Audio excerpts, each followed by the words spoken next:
Well, tonight I want to kind of focus in on this part of the message rather than going through all of it. I want to look at some of the background, some of the things I have to share. I'm sure you know already, but they're good things to think about, and they go along so well, I think, with what Solomon was just trying to get across to us. Yeshua said, unless a grain of wheat falls into the earth and dies, it remains by itself alone. But if it dies, it bears much fruit. Here, Yeshua is speaking of himself as a seed that, if he goes into the earth, can bring life to others and bear fruit. You know, I feel bad for some of those people that listen to Yeshua, because they would hear him say something like this, and they're thinking, what? They should know what he's talking about, but they don't know. What he's talking about is the creative principle of life in the seed.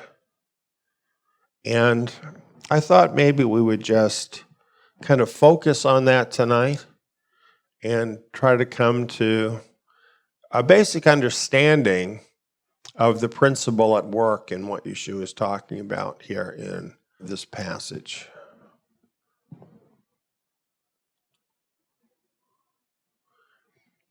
This all begins back in Genesis with the creation. Genesis chapter 1, verse 11 and 12 is the first time we learn about this principle. Here is where Yahweh created vegetation in the earth. And when he created it bearing fruit after their kind with its seed in it. And the life then is in the seed.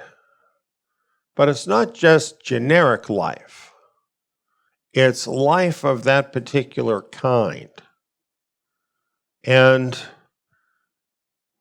somehow it's in the seed. And through the seed, it's passed on. So it reproduces after its kind.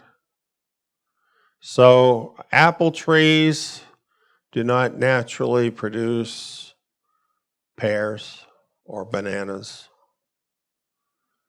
And this is the reason why evolution is stupid. Because this is what still happens. You can go to the store and you can buy seeds in the store. And if you buy petunia seeds and plant them in your garden, you're not going to get radishes growing instead. You know that kind of seed produces that kind of plant. That's how it's done. That's how Yahweh set it up from the beginning. The life of that particular kind is in the seed, and that causes reproduction after its kind. Now, we've come to know a little bit about how this happens. I say a little bit because we don't know nearly as much as people would have you think we know. But we have learned that the characteristics of the life of a given physical thing in the seed is written in the DNA. And DNA is very embarrassing to people who believe in evolution. Because DNA is in all living things. And the best way to understand it, that humans can understand it, is that it is like a computer code. I say it's like a computer code, but it's so far beyond a computer code, and it's so advanced beyond a computer code that it's far beyond any computer code that any human or any computer has ever even been able to create. I learned a lot about this from a book that I read, and I'm going to mention this again, but the name of the book is Genetic Entropy, and it's written by an author by the name of Sanford, if you ever want to read it. What's interesting about this book is that the author is a scientist. In fact, he's one of the leading geneticists in the entire world. He actually invented some of the processes and tools they use in order to do genetic engineering. He started several biotech companies that do various kinds of genetic engineering with plants. And like everybody else who's a scientist, when he started out, he learned the concept of evolution. And of course, he accepted that because everybody accepted that. But when he actually became a geneticist, and he learned the intricacies of the genetic code, and saw that for himself, and saw how it worked, he worshiped the Creator. Because that's all you can do if you really see what this is. And he saw, hey, this is just what the Bible says. And he became a believer. And you know what?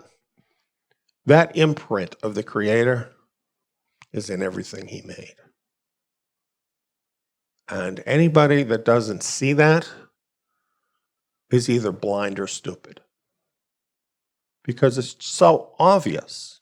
And the amazing thing is, you know, I've often say this to people. If something is a lie, sometimes you can be deceived into believing it on the surface. But as you dig more deeply in it, all the cracks show up, and pretty soon you see what a lie it is. If something is really the truth, the deeper you dig, the more solid it becomes. And that's really what the truth is about DNA. Because nothing can reproduce without DNA.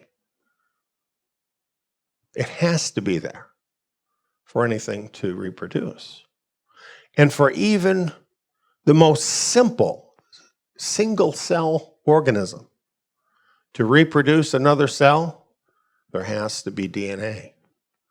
And that DNA will require, even for that simple cell, really millions of parts, millions of bits of information. And where's that going to come from? Do computer programs just kind of come together in a mud puddle? Obviously, there's an intelligence behind that. An amazing intelligence, far beyond anything that we can know or understand. And some of the things that Sanford found out about DNA are pretty amazing, because unlike a computer program, which basically is linear, in other words, it writes in one direction, just kind of like when you write something. You know, you start at the beginning and then the meaning unfolds word by word as you go through. Your DNA will do that, but also if you put it the other way, it also makes sense. If you overlap it and wrap it around, it also makes sense in other ways. There are like all these different levels. So they're still trying to unwind all this. They said 99% of DNA was just junk DNA. They don't say that anymore. The reason they said it is it's so complex they couldn't even start to understand it, so they thought it must be junk. Now, it's known by geneticists how amazing it truly is. Well, you have DNA, we'll call it a computer code, just because our mind can understand that, but it's far beyond a computer code. Written into every cell in your body. And this is true of every plant, every animal, every living thing. And in reproduction, there's a seed that is designed to be able to bring about that reproductive process using that DNA. It's absolutely such an amazing thing. And it produces something like itself. Now, I say something like itself because, for instance, in this picture, you have mama doggy and you have daddy doggy. And they each impart DNA into the reproductive process to make baby doggy. And the reason it's baby doggy and not baby kitty is because it produces after its own kind. And yet there are variations within that kind. So, one of the parents has brown ears, one has white ears. The offspring might have a brown ear and a white ear. And so that is a change. But does that have anything to do with changing the offspring into some other kind of life? It's just a variation.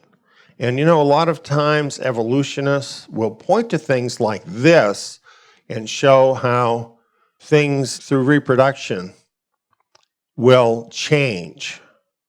And they'll say, well, this is an evidence of evolution.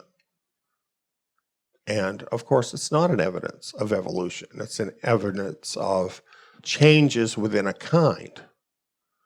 And because the combination of traits between the mother and the father can produce a lot of different possibilities.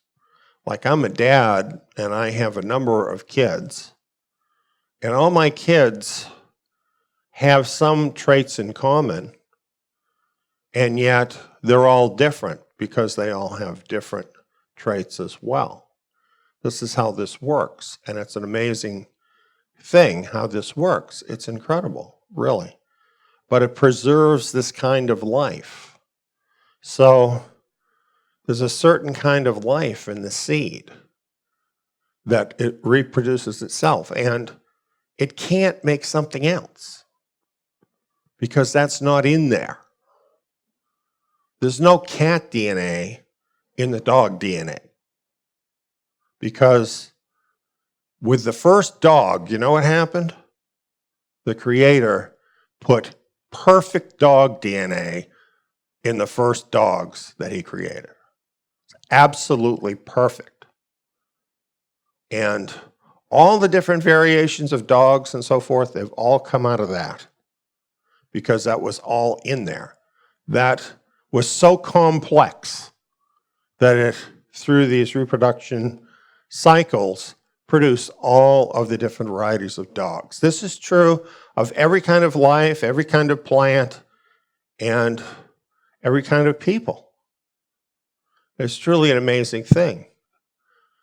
Yahweh loves variety, and he created all of this variety, but he also loves order, and he did this in an orderly way. Now we're living in a time, of course, where we have a bunch of mad scientists that are going crazy, that are thinking, well, what are we going to do if we mix part of a lobster over here with a pony? Let's see what happens with that. I mean, they're just really messing with what God made, and it's potentially terribly, terribly dangerous. Well, after God made the plants and he made the animals so that they could reproduce after their own kind, he made man. And the thing that's different with man is what Yahweh said. Elohim created man in his own image. In Elohim's image, he created him, male and female. He created them. So man is very interesting because in some ways, mankind is just like the plants and the animals. We're physical creatures. And you and I, we all have DNA, just like the plants do, just like the animals do. And this is going to dictate many of our characteristics. You know, things like skin color, hair color, a propensity to be a little bit heavier than some other people, perhaps, to be taller, shorter, whatever it is. And Yahweh wanted all of this different kind of variety in people. He's not like we are. You know, we tend to narrow down, okay, this is beautiful and wonderful, and this is stupid and ugly. That's not how he sees people. He made all of this different variety because he sees the beauty and the value in all of it. And it's all written into the DNA. It was written into the DNA of the first man and woman. But it was perfect, absolutely flawless. It was all there, all the potential for everything that a person could be as a physical being. And so it's not surprising that we have a lot of the same characteristics as an animal. Animals get hungry, we get hungry. Animals get thirsty, we get thirsty. Animals have a drive to reproduce, we have a drive to reproduce. Animals, well, they have a drive for survival. We have a drive for survival. We have all of that within us. So you could say, in our physical selves, imparted to us through our DNA, we have something similar to animal nature within us.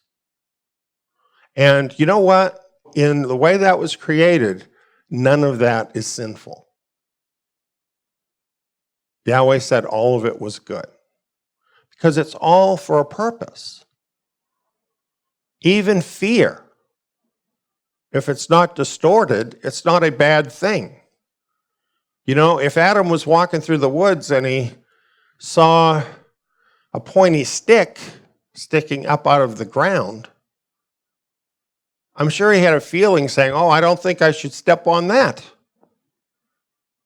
You see, that's a good thing, right? So all of that is good in the way it was created. But that was not enough for human beings to live by. They're different than everything else in this planet. They're not meant to be just animals because Elohim created male and female in his own image. That's what's so totally different. And I can't tell you exactly how that interacts with DNA. Nobody can really tell you. All I can tell you is this has to do with the spirit of man. This has to do with things that animals don't have. You know, intelligence, a moral sense, things that empower us to be able to relate to our Creator because we're like Him. This is all spiritual. This was in the first man too. And this makes human beings very unusual creatures because, you know, we're physical, but at the same time, we're spiritual beings so that we can interact with our Creator. This is really such an amazing thing, how He made man and woman. And He said to them, be fruitful, multiply, fill the earth, and subdue it.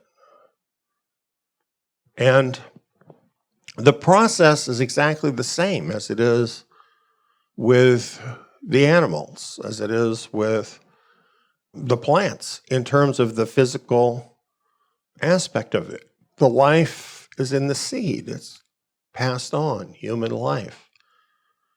through human reproduction. And we have the DNA that contains these characteristics. And of course, human DNA is incredibly complex, far beyond anything that science will ever be able to accomplish, ever.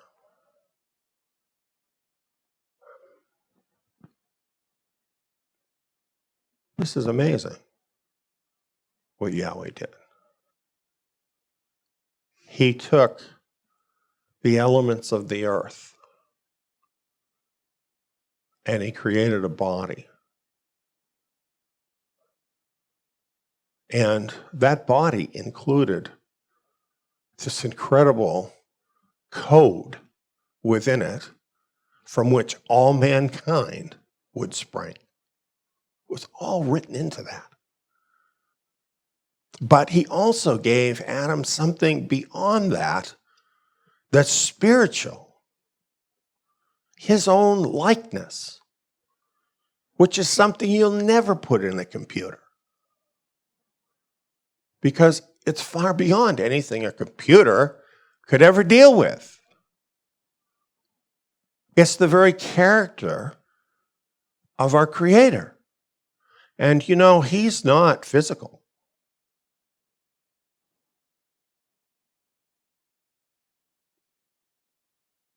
And it's so important to realize that the way that he made Adam and Eve perfect, with this perfect DNA code within them, meant that this perfection was the potential that they had to create an entire race of beings.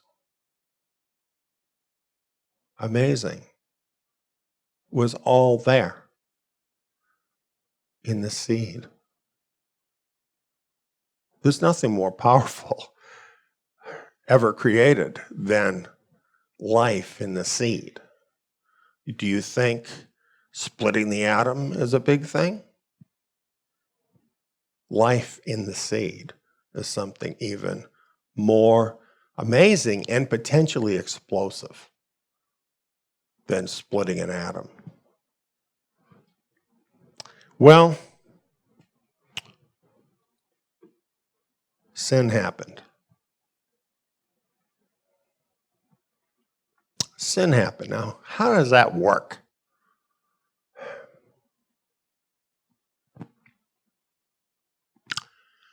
Yahweh commanded the man, we know the story, don't eat of this fruit.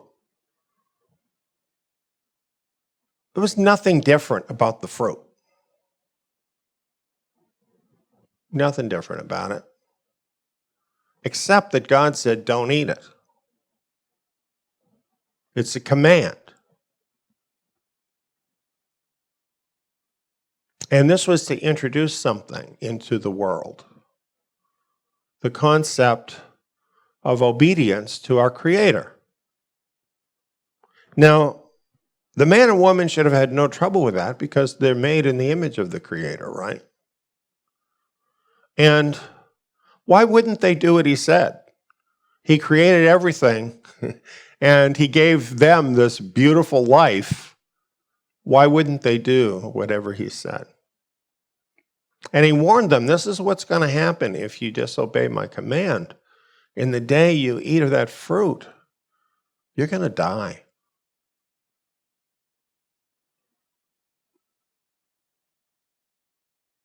He knew what would happen. Now,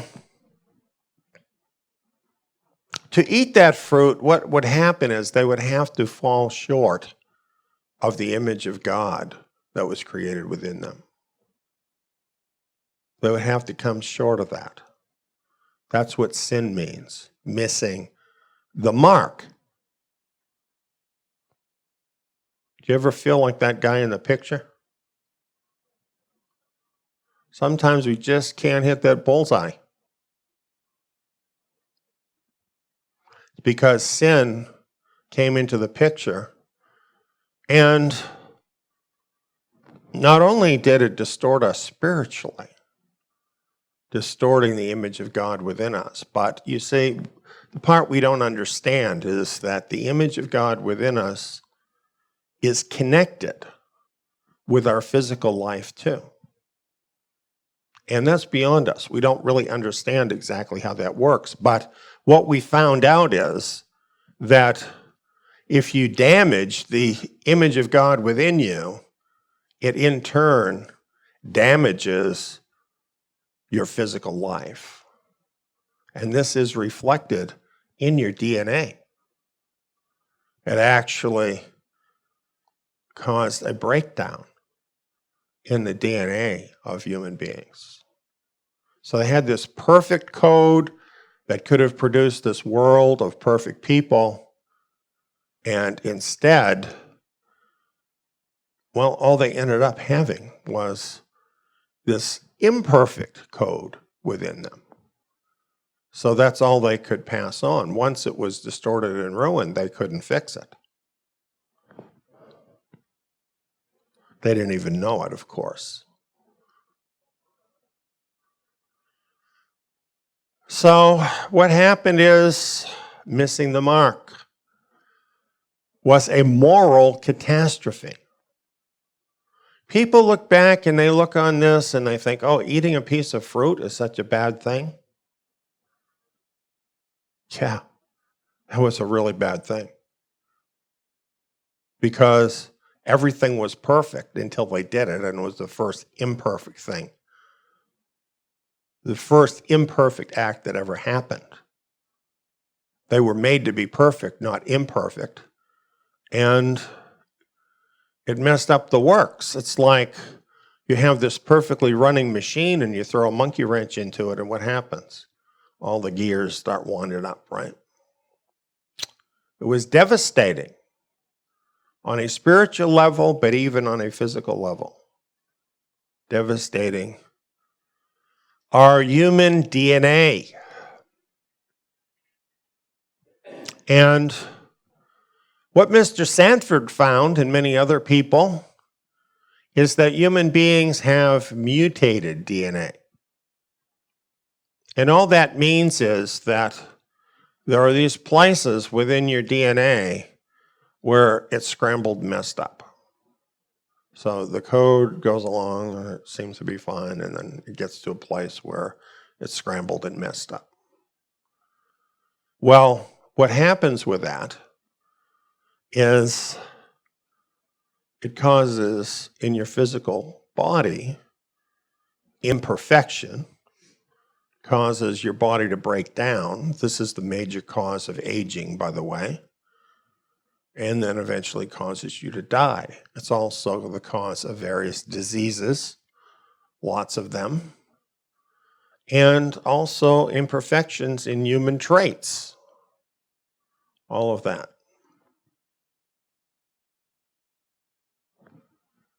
It's kind of interesting, too, if you read the book Genetic Entropy, you're going to learn the truth about genetics. What genetic entropy means is this is the tendency of DNA, once mutated, to continue mutating in every new generation. Like once something is imperfect, it keeps getting more imperfect. As long as it's perfect, it stays perfect. As soon as it's mutated, it keeps getting worse. It's kind of like, well, here's an example. You run over a nail in your car. So you got a little hole in your tire. You just keep going because you want to get home, right? The air comes out. Pretty soon, the nail rips a bigger hole. Pretty soon, you're on the rim. If you just keep going, what happens? Even the rim is so messed up, and your whole car is falling apart, right? Things keep getting worse when there's a breakdown. And that is what is happening with mankind. And you know, eventually what happens at the end of that is your DNA, the DNA of our race, of the human race, will become so degraded that that is the end of the human species. And there is no cure for that. You know, what they're able to do with genetics is so kindergarten compared to the problem. You know, people who don't know anything will tell you, well, they can just go in and repair the DNA. If they could do that, none of them would die. They can't do that. They're never going to be able to do that because it's just far too complex for them to be able to do that. Yes, they might be able to help in certain diseases, things like that they can research, things that are relatively simple. We're not talking about a simple problem here. So this is really like a death sentence for our entire race, the entire race of man. And what Sanford found, and what he talks about in genetic entropy, is that everything is actually happening the opposite to the idea of evolution. Evolution is that, or states basically, that we keep evolving into a higher level of creature. What's actually happening through genetic entropy is with each new generation, we become more degraded and we break down more and more and more until finally the human race can't even reproduce anymore. This has already happened to a lot of simpler species, by the way. Perhaps you've read about this, that we're having this, sometimes they call it a mass extinction. And of course, they want to blame it on us because they blame everything on us. But it's really because a lot of these less complicated forms of life have already reached the end of what their DNA can do. And so they can't reproduce anymore. Very interestingly, you can look this up. The human race today is really in trouble. The sperm count, the average sperm count of men in this world has dropped by over 50%. Reproduction is in big trouble for human beings. Clearly, we're getting closer and closer to the end of this genetic entropy problem. Not a small thing. So it's a problem for our entire race, but it's also a problem for you and for me. And we already know we're all going to die, right? But it isn't just that, is it? There's other things about this. This law of sin within us, it affects how we behave. Paul wrote about this, and tell me if you can relate to this. He said, "For we know that the Torah is spiritual, but I am fleshly, sold under sin. For I don't know what I'm doing. For I don't practice what I desire to do, but what I hate, that is what I do. But if what I don't desire, that I do, I consent to the Torah that it is good. So now it is no more I that do what I hate, but sin which dwells in me." In other words, you say, this is what has happened to us. Through sin, we have this, what he's referring to as this law of sin in our body, which is just simply to say imperfection, falling short of the glory of God. And what that's done to us, like he says, I'm fleshly. Well, what he means in that context is he says, I'm being more like an animal than I'm being like my Creator. You see, this is a aspect of sin. It really has distorted our spiritual self so that we fall back the same nature as animals, right? We're driven by those things, the things that we want, the things that we desire, the basic instincts. Those aren't always bad, but when it's distorted, it can really be bad. It can ruin your life. It can ruin your life. And even for someone like Paul, who wrote this, he knows the Torah is spiritual. He's studied the Torah inside out and upside down. We know what the truth is. We know the commandments. And yet, as Solomon portrayed for us, there's this other us that wants all the wrong stuff. And when that happens, we hate that. We want to be that spiritual person. And yet we got this war going on inside of us. And it's not an easy thing to deal with. It's not an easy thing at all. Because we have sin dwelling within us.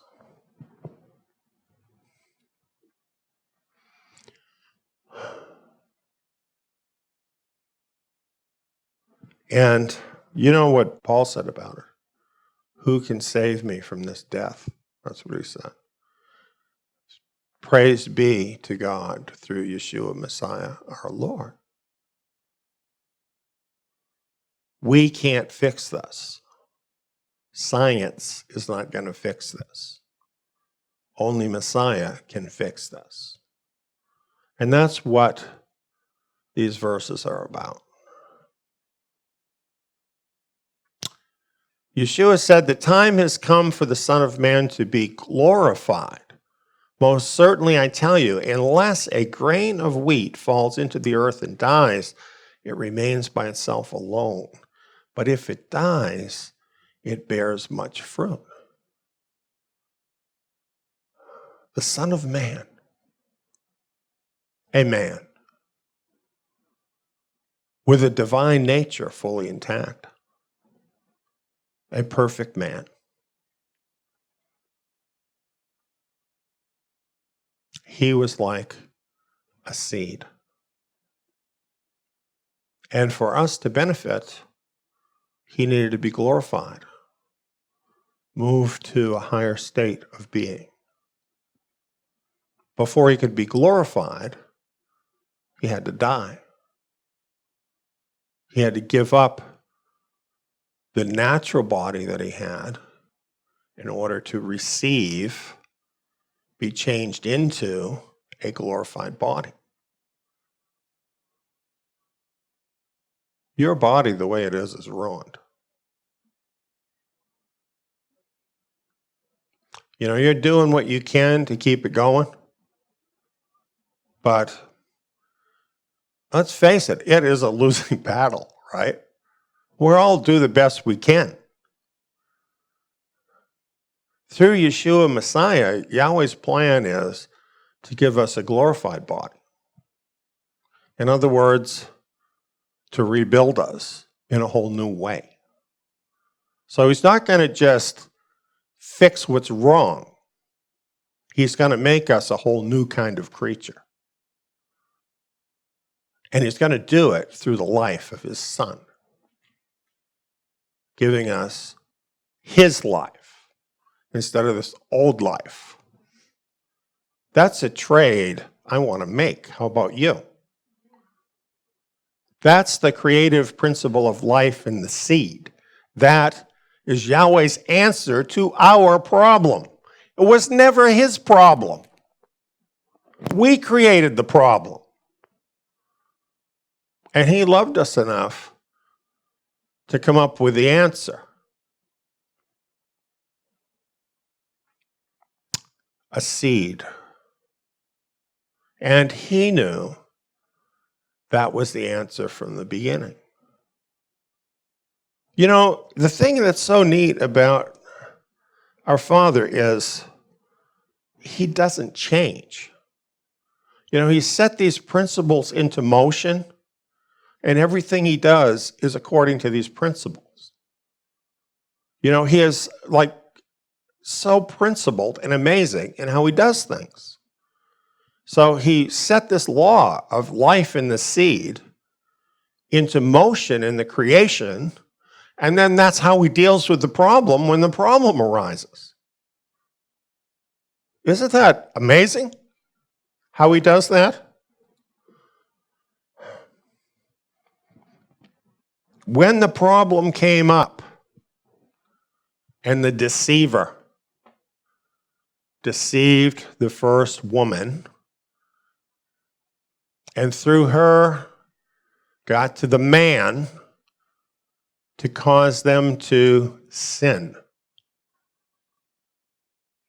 He told them what would happen, and he told them what the solution would be.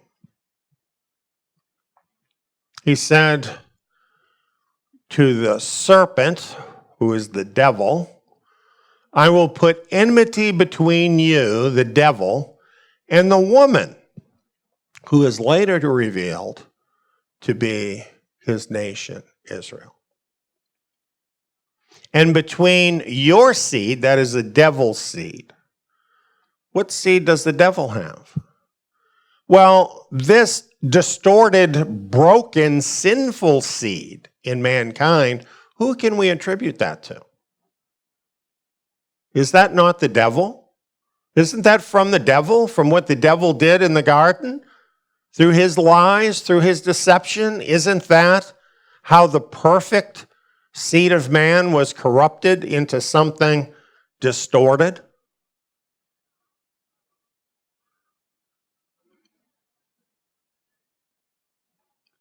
And her seed, which is later revealed to be the Messiah.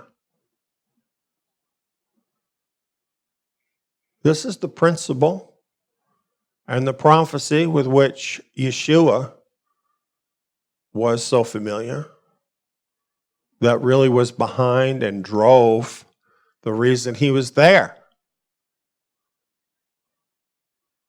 He will bruise your head and you will bruise his heel. Yeah, because he was going to come out of the grave in a new body, a glorified body. It was his body, it was his same body, but it was a glorified body, changed into a new kind of body. Satan, on the other hand, a bruise in your head, well, that's fatal.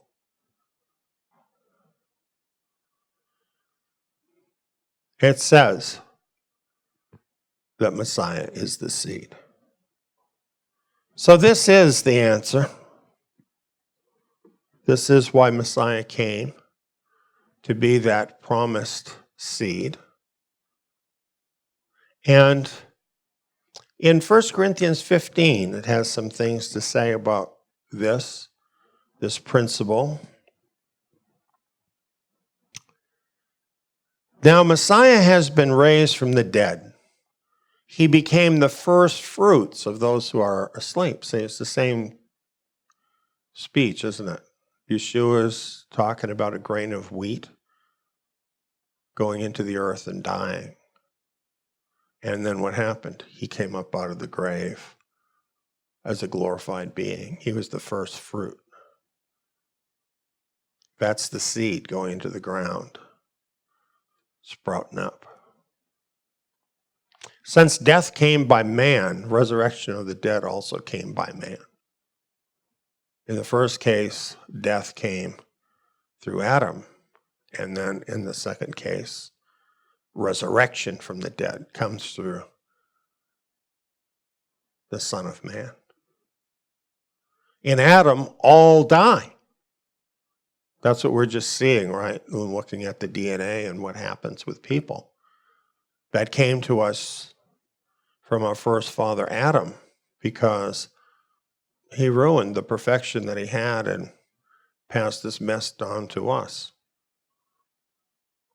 So also in Messiah, all will be made alive. By all here, it means all who are going to be made alive. Not that all people will be made alive, because we have a choice. We have a choice. You see, we can continue on in that old life. And a lot of people will do that and choose to just be Satan's seed. And then others can see that there is a way. There is a way to be saved from that. Through Messiah, all will be made alive.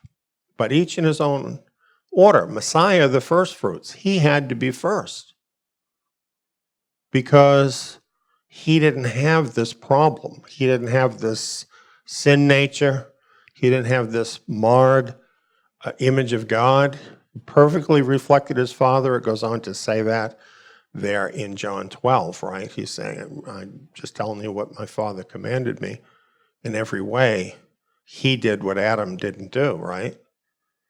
And so he had perfection to pass on to us and something more. And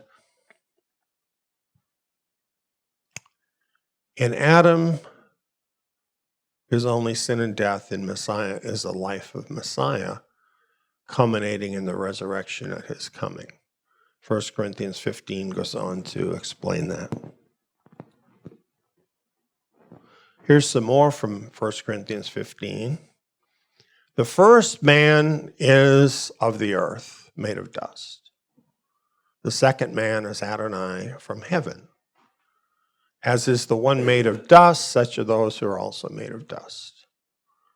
In other words, just earthly creatures, stripped of the perfect likeness of God. They're like animals. And as is the heavenly, such are they also that are heavenly. When we put our confidence and our trust and our belief in Yeshua Messiah, what happens? He enlivens our spirit so that we become spiritual persons. We still have the earthly nature too, don't we? Until the resurrection. As we have borne the image of those made of dust, let's also bear the image of the heavenly. That is why we do this every week, right? Because we're desirous of that. Because he has chosen us to be his children. So therefore, we're seeking him. Seeking to bear his image. And so his words are life to us. He is life to us. We're changed into a new creation. 2 Corinthians 5:17. Therefore, if anyone is in Messiah, he is a new creation. The old things have passed away. Behold, all things have become new. So in your spirit man, you're changed. In your body, you're not. And your body is essentially waiting for the coming of Messiah. If you are dead in the grave, you'll be raised with a new glorified body at that time, and it'll be you, but without sin. And if you're alive at the coming of Messiah, you'll be changed into that glorified body. And it's all through him, through his life. He is the seed, a new creation. You are a new creation. You're in process. You're in process. You're kind of like a caterpillar in that cocoon. You're in process. But everything is there for you to emerge as a beautiful butterfly. Therefore, if anyone is in Messiah, he is a new creation. We become a new creation when we put our faith in Messiah and are then born from above. That's when it happens. John 1, right at the beginning, is talking about these things. It says, as many as received him, to them he gave the right to become Elohim's children, to those who believe in his name. You see, this is something that comes from the Father. And this part of it is a gift. And this is why faith works. Faith is not part of a mechanism. It's not like part of your DNA. Faith is a spiritual thing. And if you put faith in Yeshua, and you accept him and you accept his promise, then the Father has promised you in his word that he will give you the right to be his child. It's something he's doing. He does it directly for you. He doesn't have a category of people he's doing this for. He's doing it for you, specifically, very specifically, because he loves you.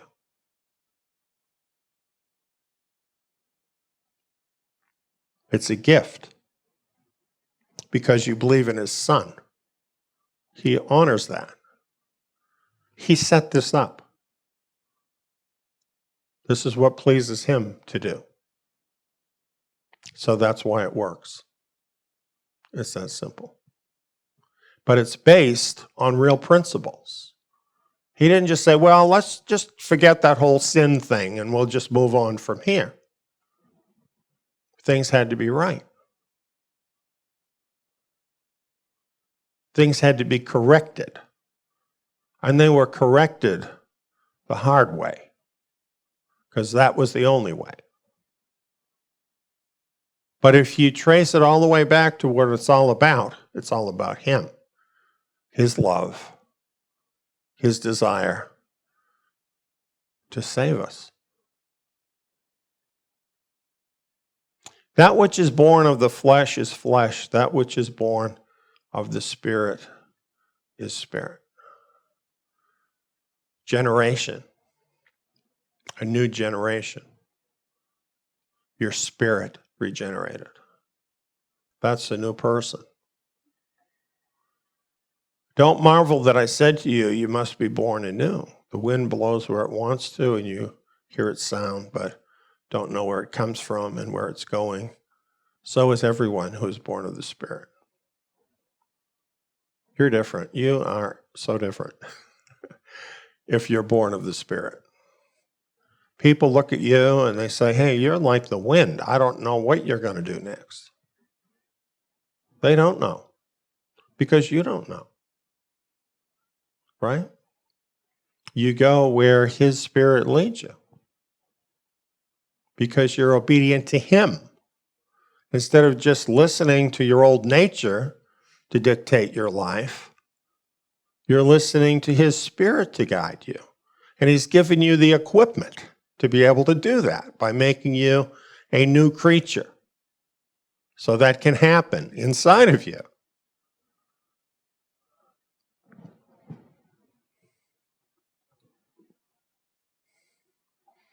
He goes on after talking about the seed and what would happen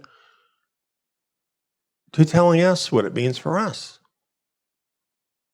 He says, he who loves his life will lose it. He's talking about that fallen Adam life. The person that loves that, that's all they've got for a pathetically short amount of time, and then it's gone. He who hates his life in this world will keep it to eternal life. So in other words, we have to actually learn how to hate the life that we have in Adam. Now, this is the stuff that we saw so well that Solomon did in his skit, right? This is how we deal with that, because the old nature, you know what? The old nature loves the world. It loves all the stuff in the Adamic life. And in your spirit, man, you have to have this dialogue, and it's a choice you make. No, that's not the life for me, because I'm a new creature. I have an eternal hope. I'm going with the eternal life in Yeshua. That's what he's telling us we must do. We have to abandon the demands of our natural Adamic life to receive the new creation. Now, don't get me wrong here, because I'm not saying that you can never do anything pleasant, that you have to be miserable, that you have to like beat yourself with some kind of a whip or something like that, like some people do. This is not what this is talking about. But what it's about is always putting what the Spirit is telling you ahead of what that old man is telling you to do. And this is a process. We grow in this as we go along. We learn how to do this better as we meet up with certain circumstances through our lives.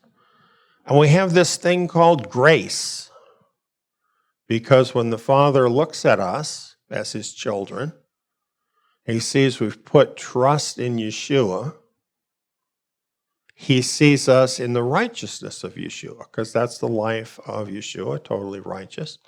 So he sees us as that person, and he extends grace to us so we can go through this growing process. It's not so we can keep living like the pagans. It's so that we have freedom to make mistakes as we're growing in knowing him. Because he knows we're going to. We are in a transition, are we not? In a transition, it's a process you're going through. So sometimes people get discouraged because they keep having problems with various aspects of their old nature. I'm here to tell you that's normal. That's part of a process. That doesn't make you like a bad person. It just means you're having this struggle with the Adamic nature within you. And we know what we need to do to deal with that. We have the tools. Make over our minds. Romans chapter 12. Make over your mind. Be transformed. So we do that by doing this. Focusing on his word, focusing on his ways, drawing close to him every day. And he helps us through it, day by day by day. That's how it works. He's not going to leave you as you keep progressing. He knows all your problems. He knows. Talk to him about it. Be real with him, because you might as well. He already knows it all, right? But you need to do it. You need to do it as part of your growth. The Father is looking for those who worship in spirit and truth to worship him. And that's not just scriptural truth, that's also truth about yourself. He is part of that process with you, because what's happening is he's recreating you. So, get into that together as a partnership with him. Take the opportunities that are before you, because you can hasten the process. If you drag your feet, it's going to become very unpleasant for you. If you choose those opportunities to move ahead, that's going to make the process much easier for you and better and more fulfilling. So I encourage that. Here's what Yeshua said too about this. If anyone serves me, let him follow me. Where I am, there will my servant also be. If anyone serves me, the Father will honor him. So this is what happens when you believe. Believing isn't just a confession that you make. That's the beginning. But believing is serving. Why wouldn't you? Believing is serving him. Believing is following him. And he says, where I am, there my servant also will be. You see, if we're following him, where he is, we're going to be, right? And the Father will honor that person, and does. You know, it does make a difference what you're doing in terms of your prayer life. If you are indeed serving and you are indeed following Him, even though you might have some struggles in your life, but you are sincerely His servant and following Him, the Father will honor you. And your prayer life will be much stronger. You'll see answers to those prayers in your life, and you'll see His blessing in your life. Trials too, we all have them, but He'll be with you through them.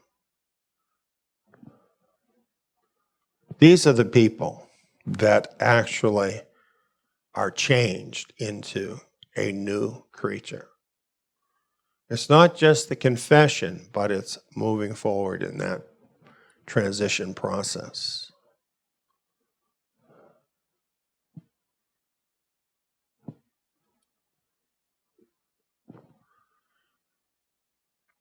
So that, in a nutshell, is really what this is all about, this business of life in the seed. And that's how we can cooperate with it. And what Yeshua was really talking about. And it does require something of us every day, because, you know, it really is really hard having these two natures, isn't it? I think all of us who want so much, like Paul said, you know, to follow the Torah, to be governed by the Torah, and then we find ourselves not sometimes, and it's not what we want. That can be very disappointing, cause us to be disappointed in ourselves. But we don't need to be, because our Father loves us. His Son gave His life to die for us. And it's more than just a concept. We actually have this new life within us. And we have this incredible hope for Messiah's soon return, when we will be changed to be like Him. What a great thing to look forward to. For whatever things were written before were written for our learning, that we, through the patience and comfort of the Scriptures, might have hope. You know, the apostles, they were Torah scholars. This is why I'm doing Tsiyon Academy.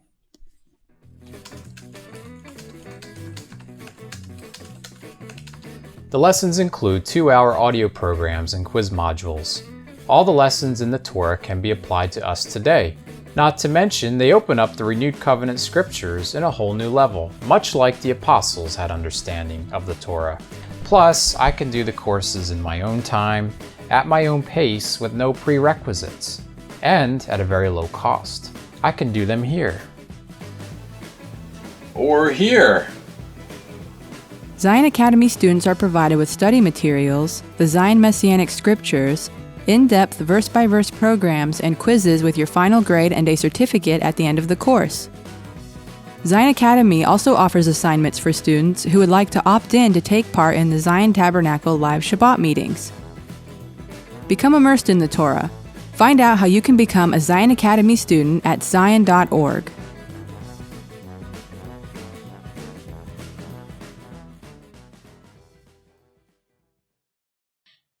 Was this video informative? Click the like button below to help spread the word to others. Feel free to leave a comment and share your thoughts.